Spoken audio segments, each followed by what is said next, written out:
Hi, welcome back to the Tranquilities. I'm your host Marina Mars, and today we are doing a big potpourri of all quarantine topics, and today my special guest is my boo, Auzzy Blood.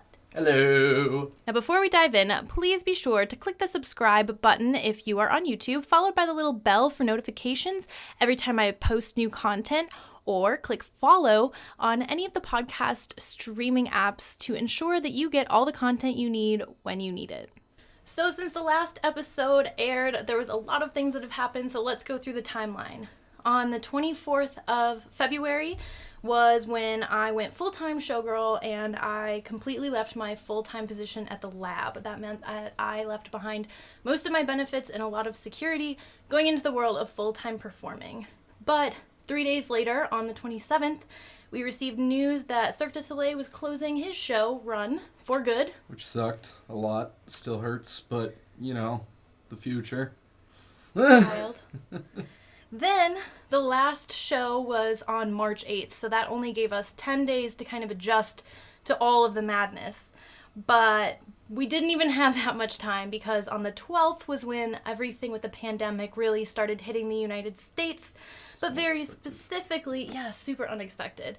But then on the 18th is when things really got real here in Nevada, specifically Las Vegas, because that's when our 30-day quarantine began going into effect. So we have gone through some things in the past month. So first off, go team. I love you. And I'm so glad that we got to go through this together.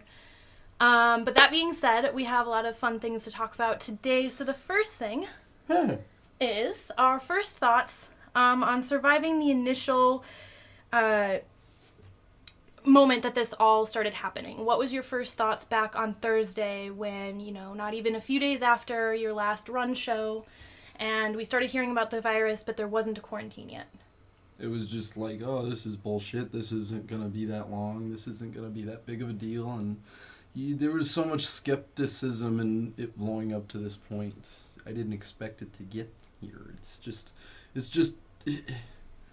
I'm stuck with this speechless sense of myself because I don't know what the hell happened. It's just like a train crashed and you're trying to recover all the pieces. But after I already had a carpet ripped out from under me, so it's just really confusing that this is all happening. It's like, what is life anymore? Where's the future going? I could go on and on, but yeah, it's just really confusing. And my initial first thoughts were, this isn't real. This is just government propaganda, like Ebola or swine flu, or it's gonna go down one of those routes. But no, this is crazy. We took lots of naps. Something I noticed whenever we go through difficult times, we tend to just take naps. So that was the first key to me that something was going on. And yeah, we didn't really take it seriously. The first thing I thought of was, we think that we had it back in November because I'd gotten whooping cough and he'd gotten flu. So we were like, well maybe we probably did have it. We probably had it, right? November. So it's probably no big deal. We probably don't have a lot personally at stake with this. But the strain's evolving every 2 weeks. Right. That's why it's different now than probably from when we had it back in November. So as the days go by, really as hours go by and you get more and more information, your perspective shifts, right? So it's really interesting to think initially we didn't know at all. So on a more positive note, though, once we kind of really gave into the fact that we are really doing this quarantine now, so how do we make the best of it?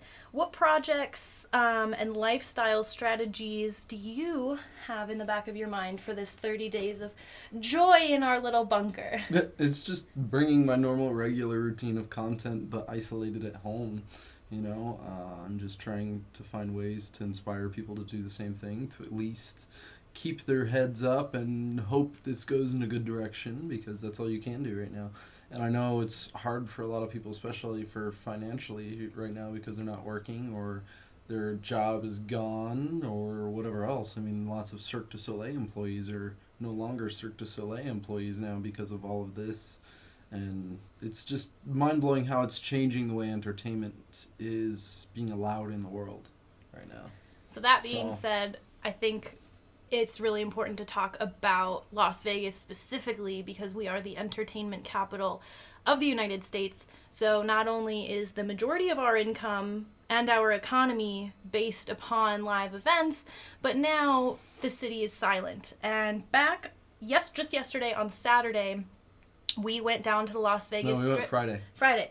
We went down to the Las Vegas Strip and we took some photos and some video, and it was super eerie. There was very few people. The only people that were there were either documenting like we were or cleaning, cleaning the palace steps, you know, like... It wasn't, I mean, they were just literally there, like 2 or 3 people cleaning escalators, and it's like, oh my gosh, they're finally cleaning all of this after all this time. Well, but then you see the MGM Grand employees literally just kind of scouring. Well, it's because a bunch of drunk people sit out there on that concrete area, so I can see why they're cleaning it. I mean, I'm surprised they haven't sanitized it, or at least taken some sort of pressure washer at 4 in the morning and just sprayed down the entire sidewalk with some sort of sanitized chemical, because it's the most smart thing to do. But they don't! But yet they pump all of the casinos full of a perfume type scent that's not good for your lungs. So, you know. So the point of this is that it's very confusing exactly what measures are being taken here in Vegas. Like, on one hand, cool, the city employees were cleaning the escalators, but on the other hand, the resources going towards the certain cleaning circumstances that they've been doing. I don't know, it's a little weird, but also gambling was shut down for the first time in the state's history. I know that... There's actually only one other time it has happened. I don't know. This is a fact check we will have to check. Supposedly JFK's death, Vegas shut down. Well, Vegas shut down, or did gambling shut down? No, like Vegas shut down for a day. Like everything shut down for a day. Right, so maybe the casinos... silent for JFK. I don't know. Fact check it. We'll leave it at that. We got fact check this. But this was like a government mandate. Like, it was Sisolak put into law, no gambling for 30 days. It wasn't any sort of... unnecessary businesses. Yeah. So unless you're a necessary business such as medical or... So the JFK thing... Food... That was a memorial, right? We'll double check this fact. It's crazy.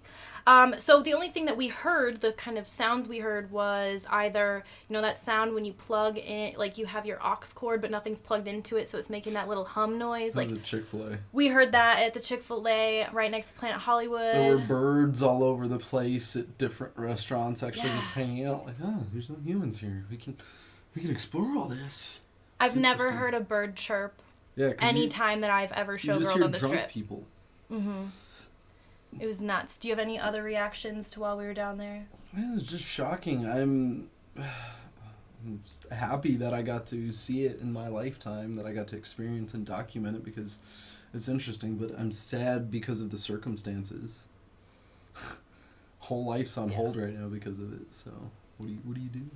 Another interesting aspect of going down there was when we were discussing this before we started filming, it was that, you know, Auzzy was the one with the camera and mostly videoing and taking photos that you are probably currently seeing right now.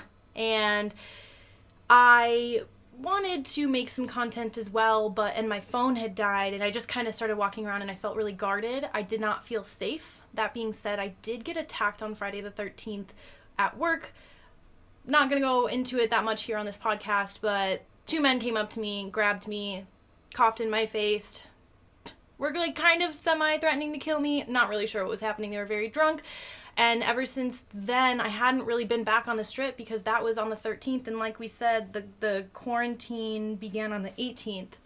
So I hadn't been down there. I felt very eerie. Like there was there were a lot of security out, but they were not to protect any people. It was to protect the buildings. And I think that's really fascinating. Yeah, some of the buildings are even boarded up with just... Yeah.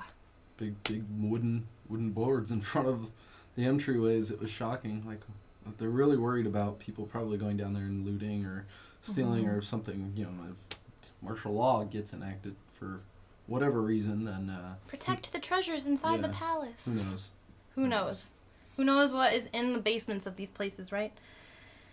And you know, we talked about our initial reactions to what was happening, just, you know, in general.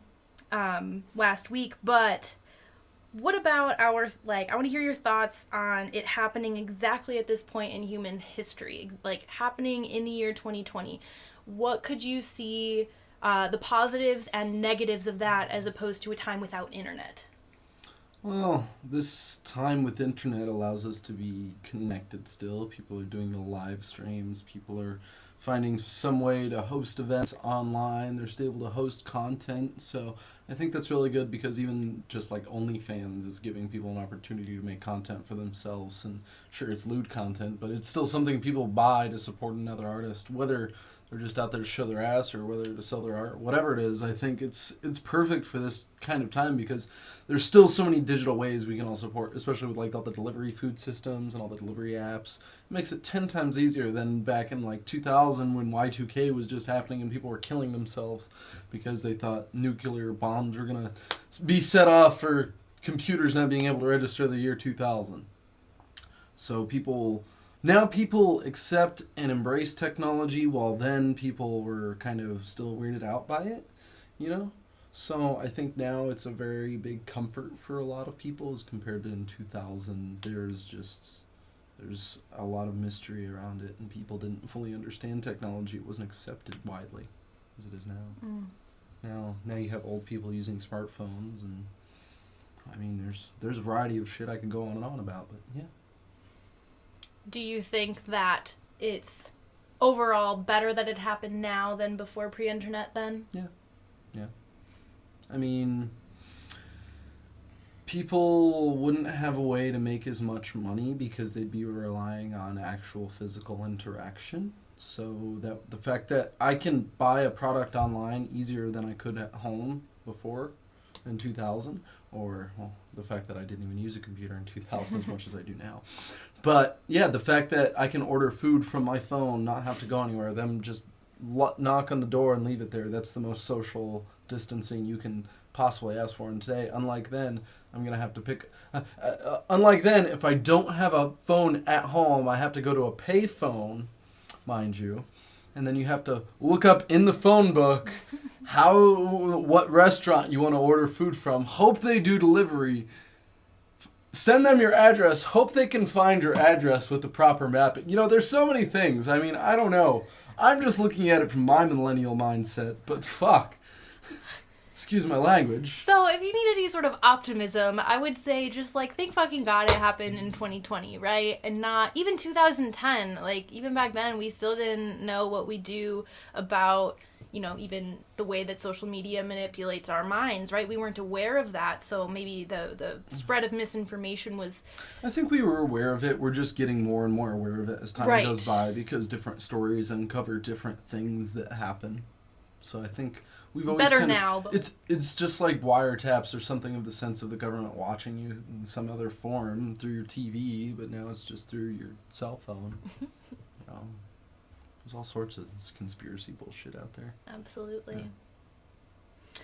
Do you have any other last remarks you want to say about the quarantine, about the virus, about Cirque ending, about just the things that we have been through, the naps, whatever, any potpourri topic that I think this is a time for humanity to step back and really take a look at themselves from the inside out, from the outside in, because before everyone was so reliant on social interaction, social stigmas to create their life and to create that. But now that we don't have that, you know, where are people going to turn? So I think it's good because people can find their own skills, interests, motivations without social interaction right now, since we're social distancing and you're not supposed to be around other people. So you'll find out what you really like without the need for others. And I mean, unless you just hop on online community and devote yourself to that, that's your choice. But this is a time to reflect, to grow, to evaluate your life and where you're at. And I think everyone should just take a step back from real life for a second and not panic so much, but just be a little bit responsible with your time, your energy, and not waste it away thinking this is just going to go away so quickly, because I don't think it is.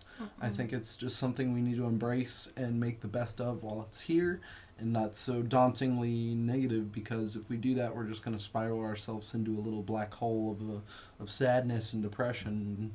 Then it's going to be harder to get back out of it and create for yourself after all this is over. So use this as a time to create for yourself and build yourself up in a way you haven't before. A huge thanks to everybody out there who's considered an essential worker, everybody who is at grocery stores, and all the pharmacists, and all the hospital workers, and everyone else out there. All the Thank you delivery so drivers much. slaving away with all that food in their car. Seriously, y'all are saving the world. You are saving lives. Thank you so much. On a last note, we're going to give you some Netflix recommendations, because why the fuck not? Oh, you want to talk about the tiger stuff? I do want to talk about the tiger thing. So there's a whole world of tiger madness out there. Oh my god, babe. On Netflix. It's great. What is it? The show is called... The Tiger King, Murder, Mayhem, and Something Else. Mm-hmm. It's about this guy named Joe Exotic. And he's a tiger breeder out of Oklahoma. And he's gay with 2 husbands. Mm-hmm. Like, it sounds very strange coming from my mouth, but this is real. Like, it sounds like a real meme, story. but it's a real.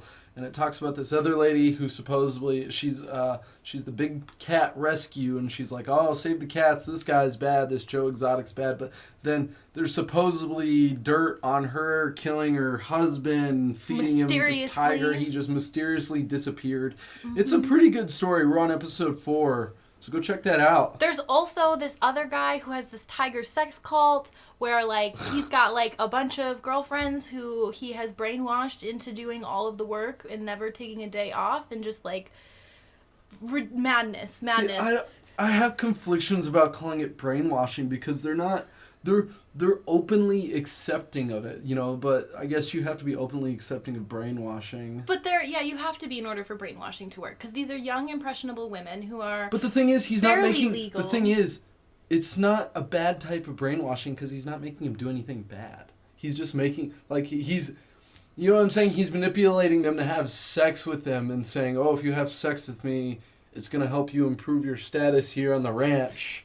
But status on the tiger ranch. That also happens in business, and those people are manipulators, but it's not always looked as a bad thing. It's just looked as faux pas and controversial. So what he's doing is faux pas and controversial, but it's like, I mean, our government brainwashes us more than this guy. Well, okay, so it's one of those things. This guy's like, if you want to be on my team, this is what you have to do. If you're okay with it, you can stay. If you're not okay with it, you can go. I mean, it's a great story. It's really fucked up. It's ridiculous. It's just interesting. But here's the thing. So even though technically what he did was not illegal, there is a power differential there that comes into play. I agree. That's super fascinating. Because he was having girls... on the ranch at 17. Yeah, just the way you explain it. And then he's just like that guy that like played Magic the Gathering. He looks like I am the tiger god. I think all of these people look like they... See, Joe Exotic to me looks like a guy that's like... He almost looks like my dad's friend Ron. Except just with a mullet. Because he has the same exact face and type of mustache. But yeah, he just looks like a country hick that would be out of Oklahoma at a concert. Excuse me for my subjective critiquing of personality constructs. Like, here's the thing. Like, here, obviously, on the Tranquilities, we are a very open-minded, loving community. But, like... No, these people fit all the stereotypes. You just, like, watch it. Please. It's like watching Orange County Desperate Housewives and the scandal of all that crap. But Tiger Sex Cult Edition with murder, potentially. But tiger stuff. We went down a whole rabbit hole with this, didn't we? If this is half the episode, I'm going to fucking shoot myself in the face. On that note, we are going to leave you right there, and we will be back next week with some other topic. Who knows? Because who knows where the world will be. I'm Marina Mars. I'm Auzzy Blood. Where can we find you online, Auzzy Blood? Auzzy Blood. There you have it. Spelled with an A-U. Z-Z-Y. Blood. Perfect. I'm an awkward potato. Thank you, my loves. Until next time, XOXO.